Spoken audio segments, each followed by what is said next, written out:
menjaga sholat. Singkat cerita, setelah ayah saya meninggal, ibu saya single parent sendiri. Sampai di kelas 1 SMA, kelas 4 di pesantren, ibu saya sakit stroke. Tidak lagi bisa berjualan seperti biasa. Mohon maaf, ibu saya tukang jualan di pasar. Ayah saya sebelumnya buruh kuli angkut di pasar. Saya bukan orang kaya, asli dari Garut, Jawa Barat. Kami berangkat dengan genggaman doa dari orang tua kami. Saya tuh masih ingat sekali, teman-teman sayang, sholat itu bisa merubah keadaan kita, apalagi ditambah taat sama orang tua. Maka teman-teman sekarang cara merayu Tuhannya, cara merayu Allahnya apa? Rayu dengan berbuat baik sama orang tua. Ridullah fi ridul walidain wa sukhtullah fi sukhtil walidain. Ridhonya Allah tergantung ridhonya orang tua, murka bencinya Allah tergantung murka benci orang tua.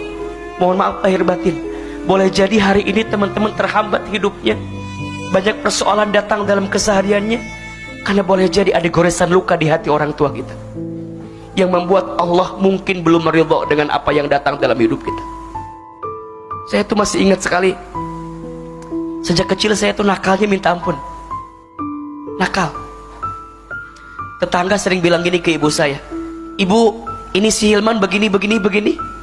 Apa kata ibu saya? "Maafin anak saya, insya Allah nanti Hilman jadi ustadz." Itu kata ibu saya. Saya bilang, "Gak mungkin mah, bagaimana caranya?" Singkat cerita, lulus SD kami dimasukin ke pesantren. Allah berikan izin kita sekolah di pesantren, belajar ilmu agama di pesantren. Saya pesantren di Darul Arqam di Garut, satu pesantren dengan Ustadz Adi Hidayat.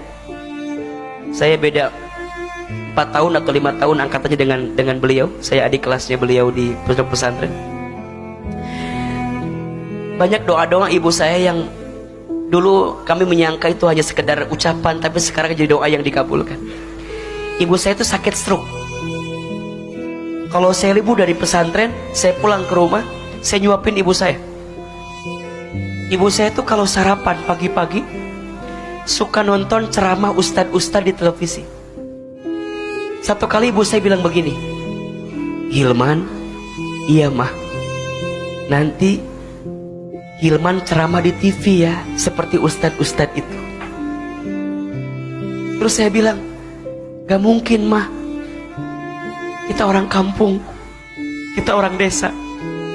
Dulu kita mikir dari Garut ke Jakarta agak jauh gitu, rasanya gak mungkin." Kata mama saya, "Shh, jangan begitu nak, aminkan saja." Apa kalimatnya? Aminkan saja, amin. Ada iklan pakai bahasa Inggris. Kata mama saya, "Nanti Hilman sekolah pakai bahasa Inggris, maksudnya ke luar negeri." Dulu saya bilang, "Gak mungkin mah, dari mana biayanya?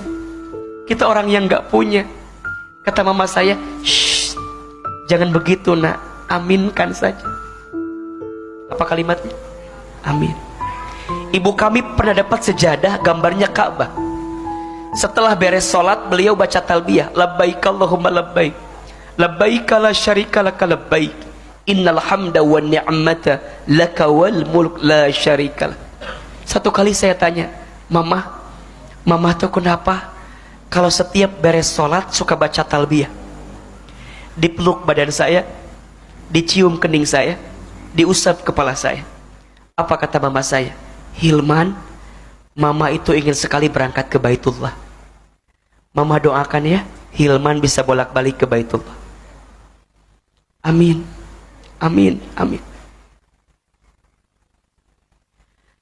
Teman-teman tahu, dengan izin Allah, sekarang apa yang dulu ibu saya ucapkan sekarang terjadi semua. Ibu saya bilang, "Nanti Hilman ceramah di televisi." Sekarang setiap pagi Hilman di CNN Indonesia, kadang di Trans TV. Tapi saya sedih. Apa sedihnya? Ibu saya tidak sempat nonton saya di televisi, karena Allah lebih dulu memanggil usia ibu saya sebelum saya tampil di televisi. Saya dapat kesempatan ke Amerika, ke Jepang, ke Kanada, ke Timur Tengah.